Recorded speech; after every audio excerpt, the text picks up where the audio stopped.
اس کا مشاہدہ کر رہے ہیں، ان کو آپ روم کی نیرو کا نام دے سکتے ہیں۔ اب آتے ہیں آرمی کی جانب۔ ایک بار پھر یہ ثابت ہو گیا ہے کہ آرمی کے اندر عدلیہ کی طرح بہت سے ایسے لوگ ہیں جو کہ اب بھی پروجیکٹ عمران خان صاحب کو سپورٹ کر رہے ہیں۔ وہ سابقین ہے یا موجودہ آرمی افسران ہیں یا ان کی فیملیز ہیں، فیملیز کی بات بار بار ہو کر آتی ہے کہ فیملیز کا بیک گراؤنڈ کیا ہے۔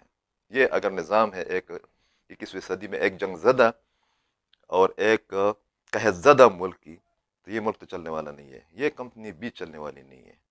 بلکہ یہ کمپنی چلنی ہی والی نہیں ہے۔ کور کمانڈر لاہور کو سیک کیا گیا، پہلی بار اس طرح ہوا ہے۔ کسی انسیڈنٹ کی بنیاد پر کسی کور کمانڈر کو پہلی دفعہ ہٹایا گیا ہے۔ جس طریقے سے وہ منتیں کر رہے اپنی فیملی کی موجودگی میں ایک ہجوم کی، ایک پرتشدد گروپ کی، پاکستان کی تاریخ میں میرے خیال میں جو میں نے چند سطریں پڑھی ہے، جو تاریخ کو کچھ کنگالنے کی کوشش کی ہے، سقوط ڈھاکہ سے پہلے بھی اس قسم کی صورتحال تھی، وہی پر آ کر پہیا رک گیا ہے۔ مگر اس وقت پاکستان کے لیے جو مشکلات تھی، جو چیلنجز تھیں، وہ بہت کم تھیں، اس وقت بہت زیادہ ہے۔ ایک کور کمانڈر اپنے گھر کی حفاظت نہیں کر سکتا، اور بیک گراؤنڈ آپ سنتے رہے۔ بقول روک لاسرا صاحب کے کہ آرمی چیف نے بذات خود ان کی زبردست قسم کی سرزنش کی ہے، ان کو ہٹایا گیا ہے، عام الفاظ میں ان کو ایس ڈی بنایا گیا ہے۔ مگر یہ بہت خطرناک ایک ٹرینڈ ہمیں دیکھنے کو ملا ہے، اور شاید اسی کا نتیجہ ہے کہ D G S P R نے وضاحت پیش کی ہے، معذرت، کہ پاکستان کی آرمی میں کوئی تقسیم نہیں ہے، مگر ہے یہ اب ماننا پڑے گا۔ جس طریقے سے حکومت رسپانڈ کر رہی ہے، جس حکومت سے حکومت ڈیل کر رہی ہے، جس طریقے سے اسی حکومت کے ایک بڑی پارٹی نے پیر کے دن مولانا عبدالرحمان صاحب نے، پی ڈی ایم کے سربراہ نے، سپریم کورٹ کے سامنے احتجاجی مظاہرے کی کال دی ہے، اور جس طریقے سے عمران خان صاحب کا استقبال کیا گیا ہے، بالکل اپوزٹ ڈائریکشن میں ایک بات جا رہی ہے، وہ یہ ہے کہ اس کے بعد جو بھی فیصلہ ہوگا، توڑ پھوڑ کی شکل میں ہوگا، حملوں کی شکل میں ہوگا، گالیوں کی شکل میں ہوگا، پروپیگنڈے کی شکل میں ہوگا، اور بندوق کی شکل میں ہوگا۔ بقول انیق ناجی صاحب کے اور بھی بہت سے تجزیہ کار نہ صرف یہ کہ ڈپریشن کا شکار ہو گئے اس صورتحال کو دیکھ کر، بلکہ ان کے مطابق پاکستان غیر اعلانیہ سول وار کے دہانے پر، کنارے پر پہنچ چکا ہے۔ آپ نے دیکھا بھی کہ جس وقت اسلام آباد ہائی کورٹ میں ڈرامہ چل رہا تھا، اس وقت ایک جنگ جاری تھی مسلم باغ بلوچستان میں، مگر پاکستان کے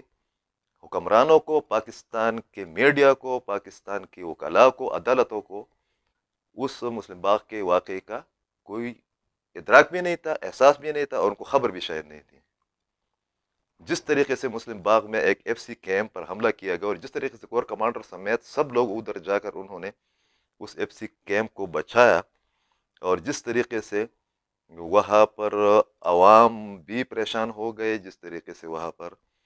صورتحال بنی رہی گھنٹوں تک، تقریباً 24 گھنٹے تک، اس سے چارہ دستور پر بیٹھے اشرافیہ کے لوگ بے خبر تھے، ان کو فرق ہی نہیں پڑتا، اس لیے کہ بلوچستان تو پاکستان نہیں ہے۔ جس طریقے سے پشاور میں واقعات ہوئے اور ان واقعات کو نظر انداز کیا گیا، اس کی بات ہی نہیں کی گئی، پشاور کو جلایا گیا، وہی صورتحال مسلم باغ میں اور کوئٹہ میں اگر ہو رہی ہے تو کسی کو کیا پرواہ ہے؟ یہ وہ رویہ ہے جس کے نتیجے میں ہم نے سقوط ڈھاکہ دیکھا ہے۔ مگر اب ایک وہ والی صورتحال نہیں رہی، اب جو بچا کچا پاکستان ہے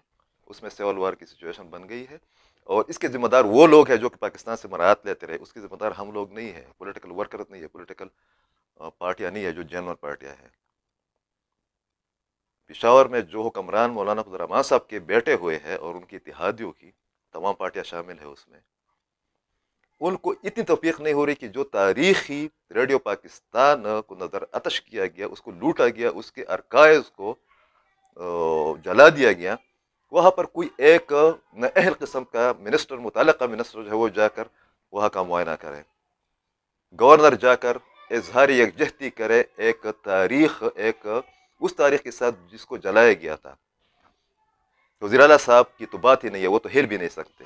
مریم اورنگزیب صاحبہ 2 گھنٹے کے فاصلے پر اسلام آباد میں موجود ہے، وہ آ کر ایک علامتی اظہاری یکجہتی کرتے پشاور کے ساتھ اور ریڈیو پاکستان کے ساتھ، اور اس تاریخ کے ساتھ کوئی بھی نہیں آیا تو کور کمانڈر پشاور آئے، ان کی بڑی مہربانی کی وہ آ گئے. یہ صوبہ بھی اس طرح نہیں چلے گا، یہ ملک بھی اس طرح نہیں چلے گا، یہ کمپنی بھی نہیں چلے گی، اور یہ جو حکومتیں ہے خاص کر خیبر پختونخوا میں اور وفاق میں، یہ بھی نہیں چلے گی. بہت شکریہ.